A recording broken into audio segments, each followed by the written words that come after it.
Hi guys, Assalamualaikum warahmatullahi wabarakatuh. We meet again in this week theory class.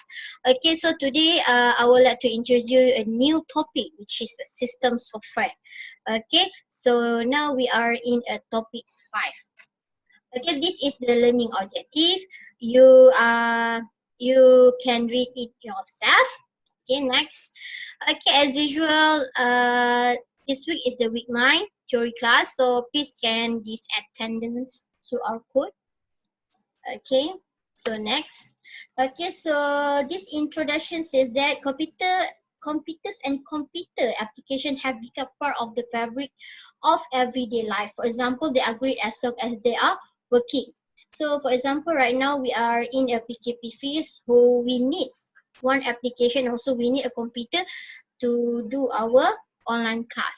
Okay, that's mean about this point. Okay, next we give little thought to the process and program running behind the scene to keep them functioning effectively. For example, like operating system, OS, usually we know it as the OS. Okay, next utility program and device driver are the system software you learn about here. So OS, utility program and device driver is one example of the system software. So next. So I want to explain you on software. Actually, software is divided into two. They have a two type of software.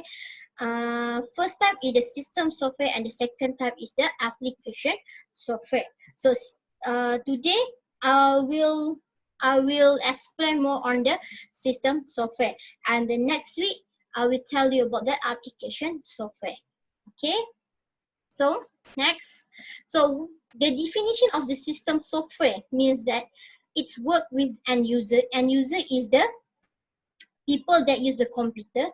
We call it as the end user. Next, application software, our apps inside our computer, and computer hardware to handle the majority of the technical details. So system software ni as a middleman. Okay, dia orang tengah antara kita, people dan juga hardware. Okay, without the system software, kita tak boleh hidupkan kita punya komputer. Contohnya kita ada smartphone, tablet and also desktop. Without system software juga, kita tak boleh nak buka kita punya application software. So maksudnya sekarang, system software adalah the important part inside our computer. That's why software ini kita kenal sebagai system software. Okay, kalau application software ni, selalunya application software ni dia menjurus kepada application yang can help us to do our work. For example, like Microsoft Office and so on.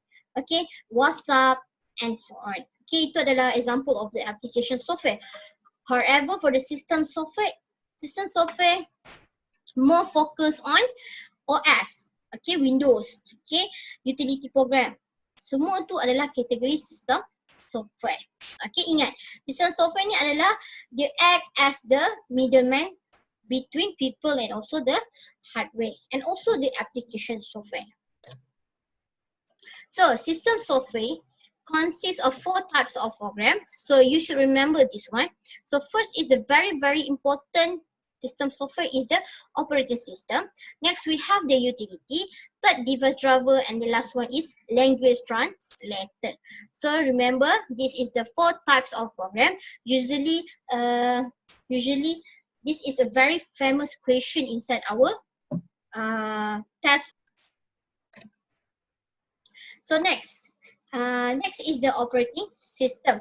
So operating system will known as the OS. It's a collection of programs that handle technical tasks. Actually OS ni saya dah ceritakan masa kita belajar kelas lab Windows story. OS ni dia adalah orang penting dekat dalam kita punya komputer. Without OS, kita tak boleh pun buka another application.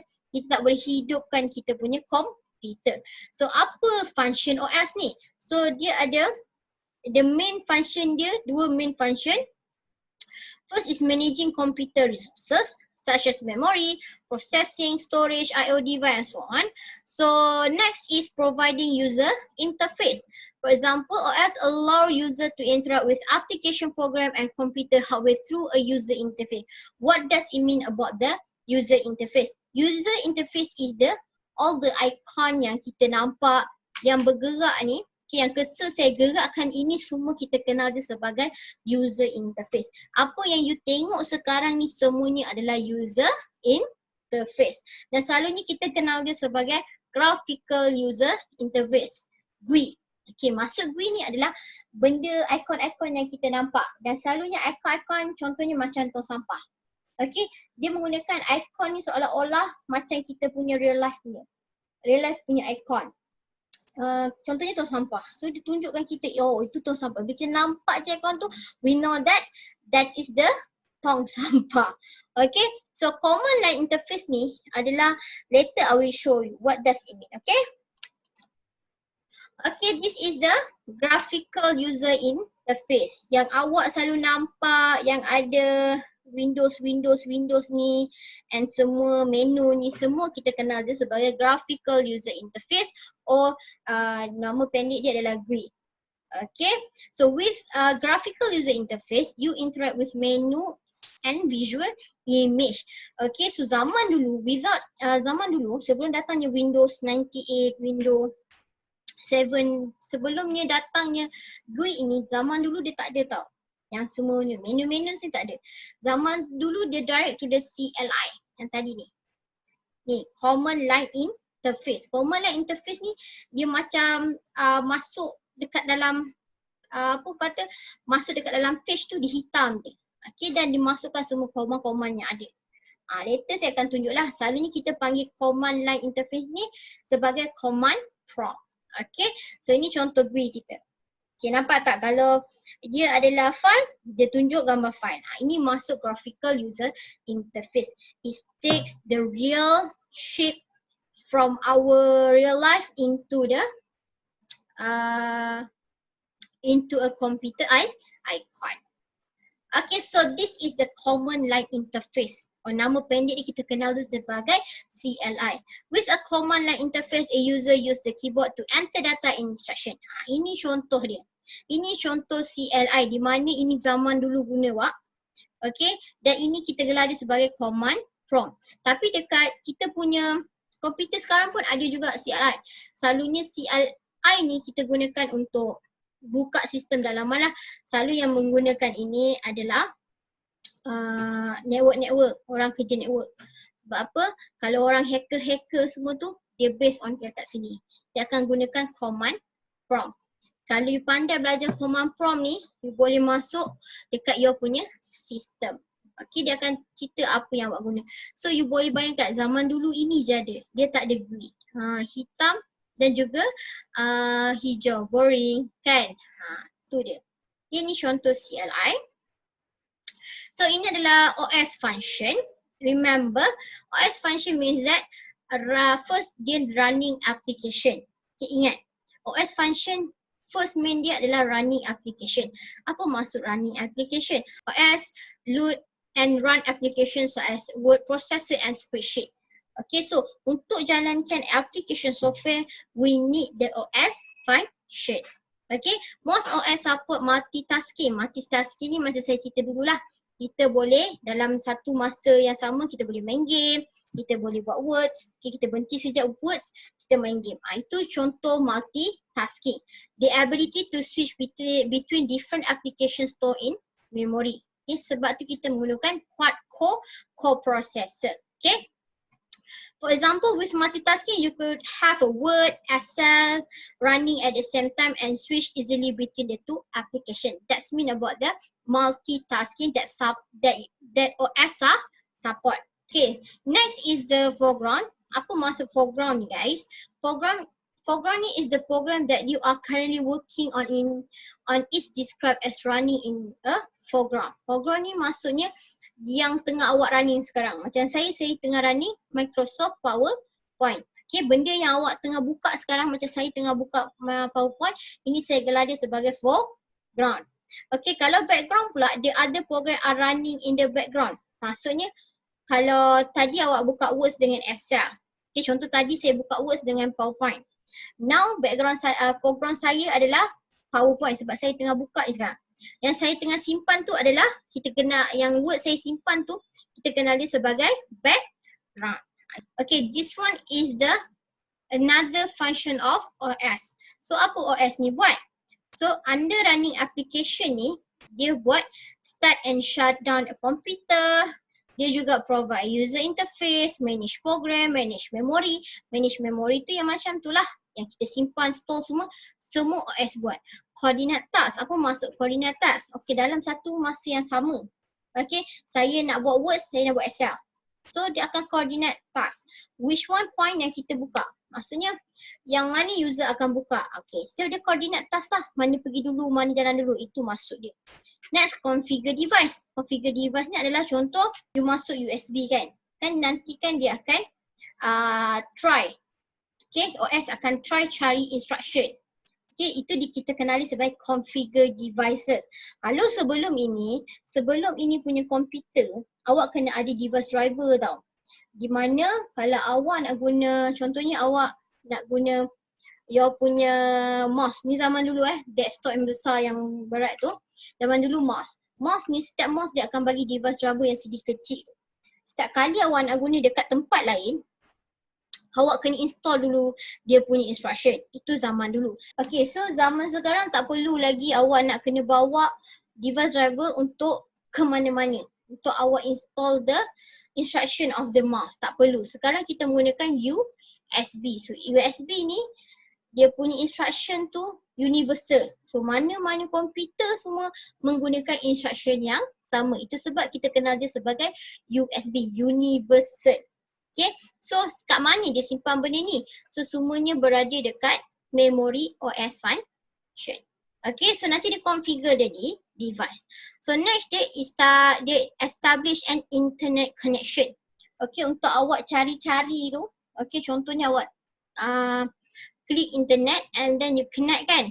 Itu semua adalah kerja OS. OS yang akan establish an internet connection, bukan internet access. Internet access adalah syarikat yang bagi dekat awak. Okay, you kena hati-hati. OS function, they establish an internet connection, bukan access. Okay. Next, monitor performance, provide utility, automatically update. Okay, update yang selalu dia selalu akan bagi message kat kita, please update. Please update. Itu semua kerja OS. Next, control a network, and the last one is administer security.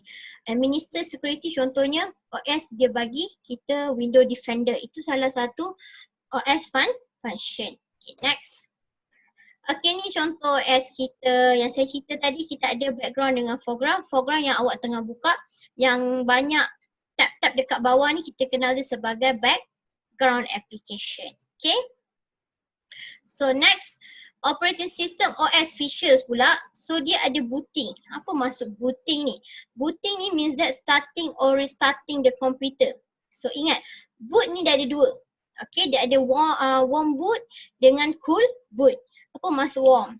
Warm ni maksud dia occurs when the computer is already on and you restart it without turning off the power. Contohnya, awak dah buka sekarang saya tengah buka. Bila saya tekan restart je, itu kita kenal sebagai warm boot. Okay, so boot ni untuk kita starting lah, starting our computer tu sama maksudnya boot. Okay, kalau dia warm ni, suam-suam ni, ini adalah kita tak matikan pun kita punya komputer, tapi kita restart dia balik. Itu kita kenali sebagai warm boot. Apa maksud cool boot? Cool boot ni contohnya hari ni saya dah tutup, saya dah shut down saya punya komputer. Esoknya saya nak turn on. Okay, esoknya saya nak turn on. So maksudnya pada sejuk, dah sejuk semalaman, so esoknya saya nak hidupkan. Itu kita kenal sebagai cool boot. Okay, maksudnya booting ni ingat, starting or restarting the computer. Okay, turn on our computer system. Okay, ini OS features. Okay. So OS features yang lain, features in common with application software, icon.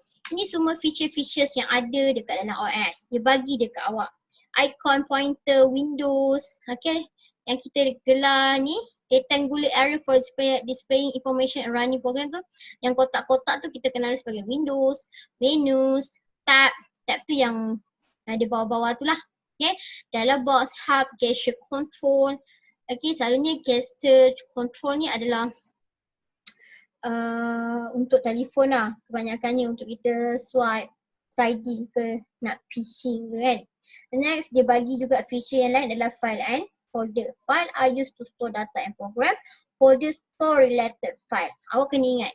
Kadang-kadang soalan keluar differentiate between file and folder. File ni maksud dia yang satu tu. Contohnya saya simpan satu file of assignment 1. Satu file saja.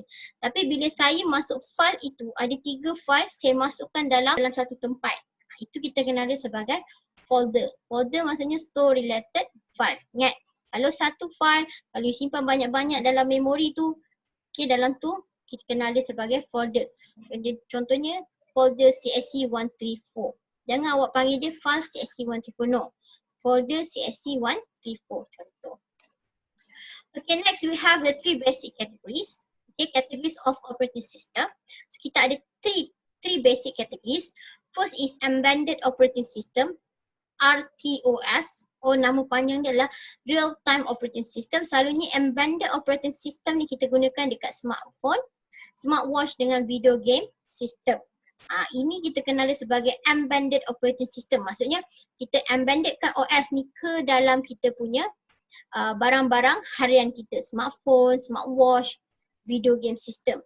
And next, kalau next yang kedua punya kategoris adalah standalone operating system, dan selalunya kita kenal dia sebagai desktop operating system.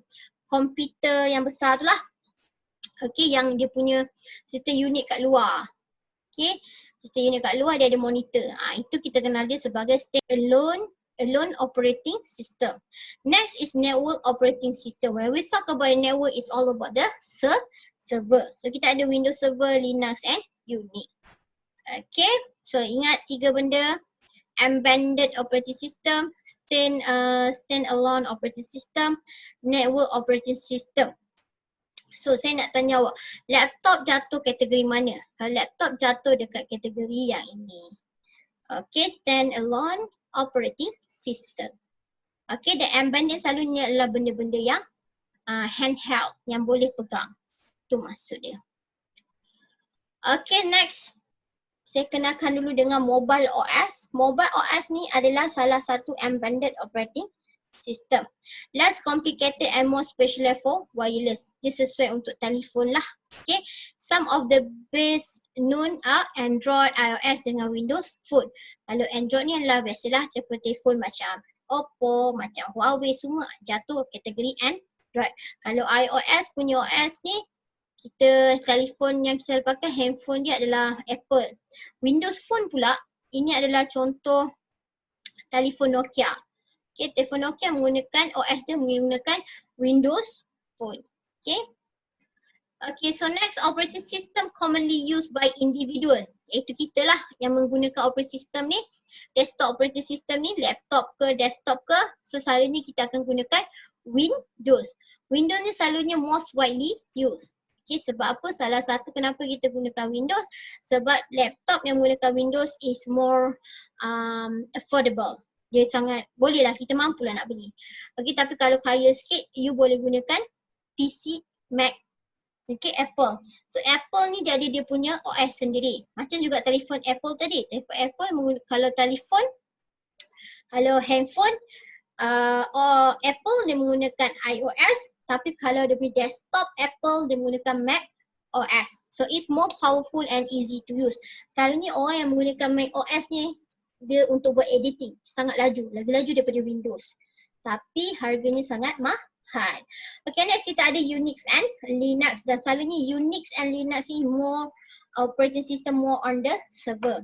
Okay, network originally designed for web, non-proprietary, free from the web. Ini dua benda lah, Unix and Linux. So awak tak perlu tahulah lebih untuk Unix dengan Linux, sebab memang awak tak pernah jumpa pun Unix dengan Linux. You dalam awak punya, orang kata punya level, selalunya you akan more interact with the Windows dengan Mac OS. Okay.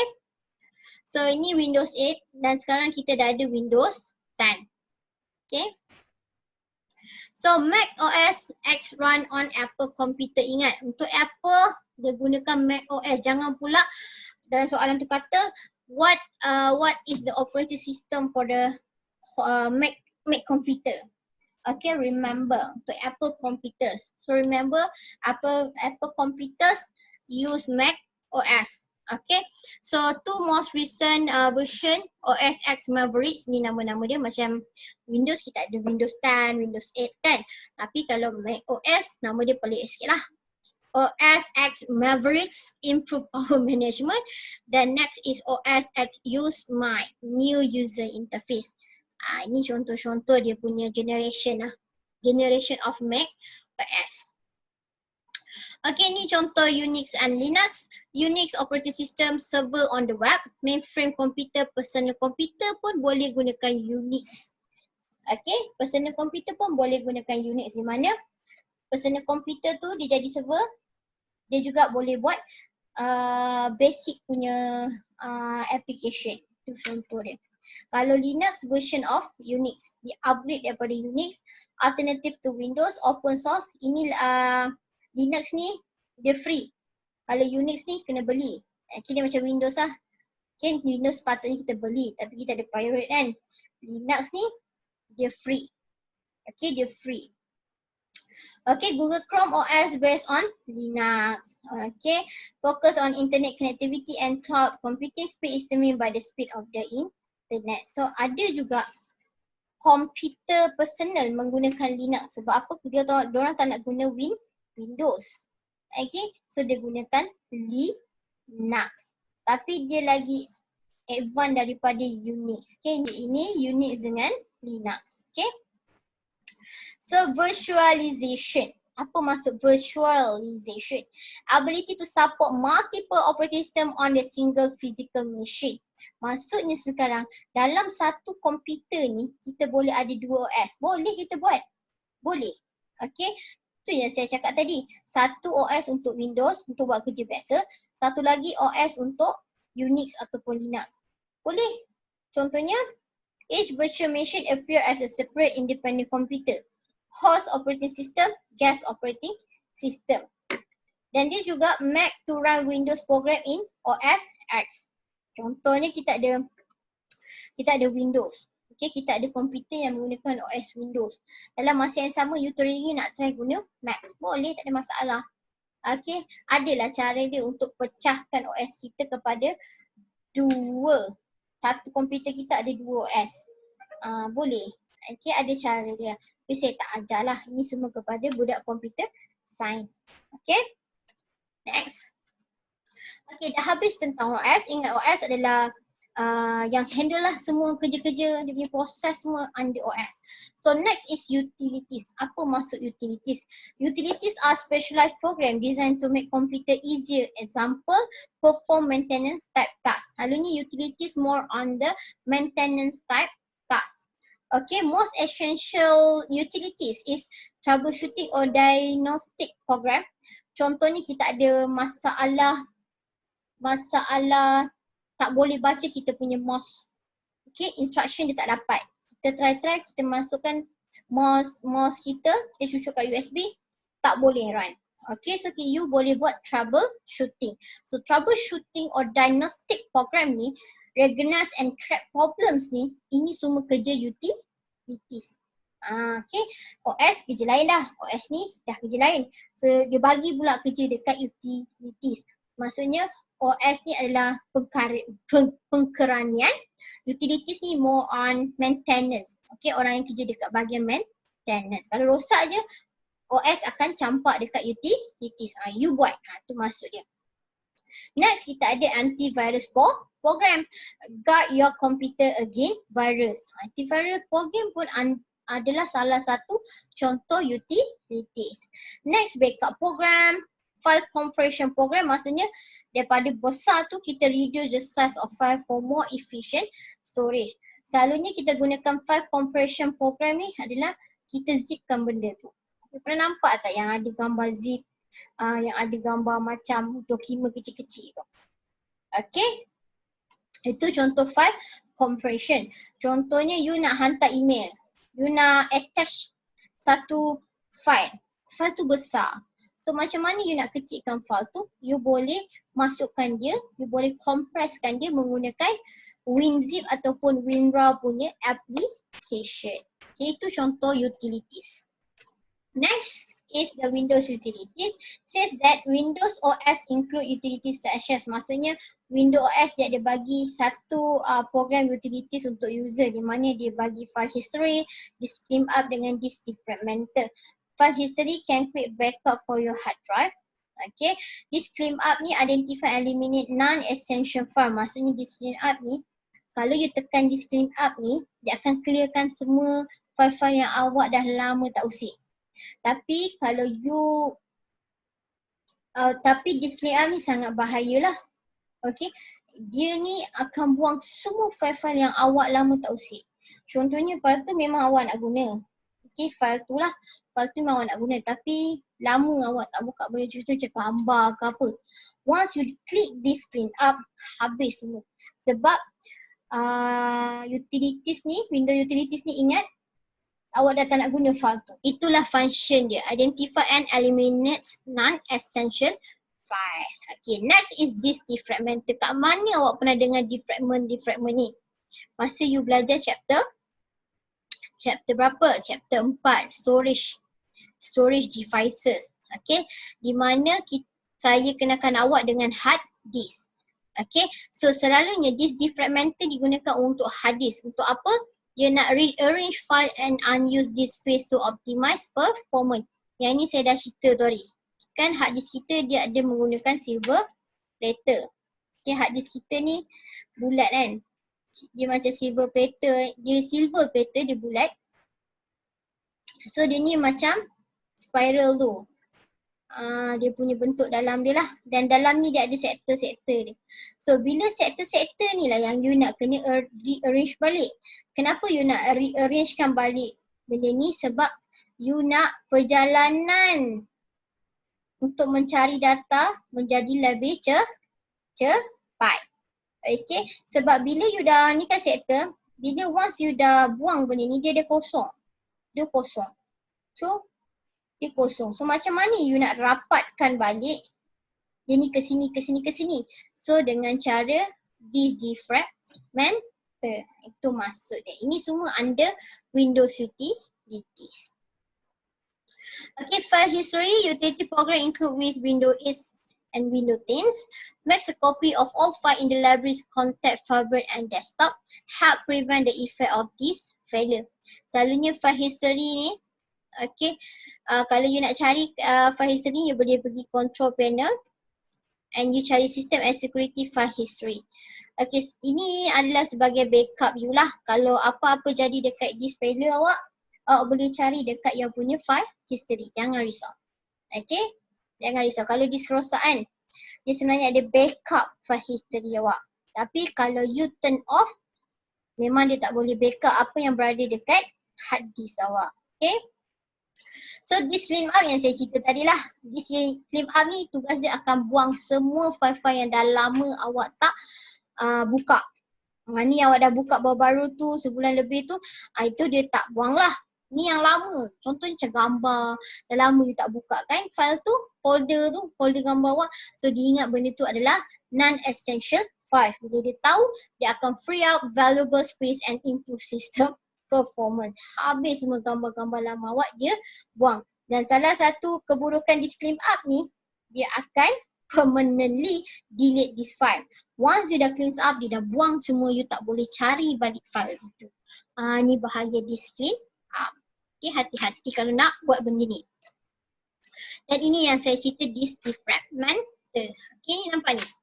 Ni sektor ni kalau dah kosong, okay, kosong, bayangkan sektor ni banyak kosong. So masa untuk perjalanan OS itu mencari data tu menjadi sangat lama. So salah satu cara you kena defragment your disk. Okay, so file are organized in tray and sector. Ini semua saya dah cerita tu hari. Optimize drive utility program dia identify and eliminate unnecessary fragment. Okay, dia akan eliminate lah unnecessary fragment ni. Dia akan kosong. Yang ini ada data. So dia akan ke tepi. So tak adalah rompong-rompong yang kosong dekat dalam sector. Okay, file become fragment, broken up and stored in non-continuous space. Okay, dia akan rearrange file and unused disk space to optimize operation. Macam mana nak cari disk defragmenter ni? You pergi je search, you type disk defragmenter. Nanti dia keluar and then you tekan defragment. Okay, so you kena buat benda ni sebulan sekali. Okay, sebab setiap kali kita guna komputer ada benda yang kita akan buang dalam memori, betul tak? So, untuk mengelakkan kita punya buffer lama sangat, pencarian data tu dia ada bulat-bulat tau. Kalau you tekan folder tu, dia ada macam ni tu. So, masuk ni you kena buat disk defragment. You punya disk. Maksudnya banyak ruang kosong dekat dalam sektor disk awak. Okay? Okay, so next is utility suite. It says that combine several program into one package. Less expensive. Popular suites adalah Bitdefender, Norton Utilities and Kaspersky. Semua ni adalah antivirus punya program. Okay. Okay, so next is device driver. Apa maksud device driver ni? Ini yang saya sebut tadi tu, yang device driver tu masa zaman dulu dia ada CD-CD kecil. Printer pun dia ada CD-CD kecil dia. Okay, you kena install dulu baru you punya OS kenal. Oh, ini adalah untuk printer HP yang ini. Itu maksudnya device driver. So definition of the device driver is a program that control a particular type of device that is attached to a computer. Apa-apa device sebenarnya semua ni ada device driver. Okay, a driver provide a software interface to hardware device such as printer, displays, CD-ROM, a reader and so on. Semua hardware yang berada dalam komputer awak ni, okay, contohnya hardware printer, hardware monitor awak ni, monitor awak dekat dalam laptop awak ni, semua ada driver dia sendiri. Okay, so driver ni macam program lah, ataupun kita kenal dia sebagai instruction. Okay, kalau zaman dulu saya ada cerita instruction ini, okay, dia duduk dekat dalam satu CD. Okay, setiap kali you beli mouse, setiap kali you beli keyboard baru, ni zaman dulu setiap kali you beli keyboard baru, dia akan bagi awak CD. So sebelum nak guna kena install dulu. Kalau tak, you cucuk lah. Zaman dulu dia tak guna USB, dia guna dia punya kata kabel dia sendiri. Jack dia sendiri kan. So you cucuk pun dia tak kenal. So macam nak bagi dia kenal instruction tu, you kena install dekat dalam memory OS. Baru dia boleh kenal dia punya hardware. Tapi sekarang semua device driver untuk display, printer, CD-ROM dengan keyboard, ini semuanya universal. Okay, tak kisahlah ini laptop saya ke, laptop awak ke, semua menggunakan instruction yang sama.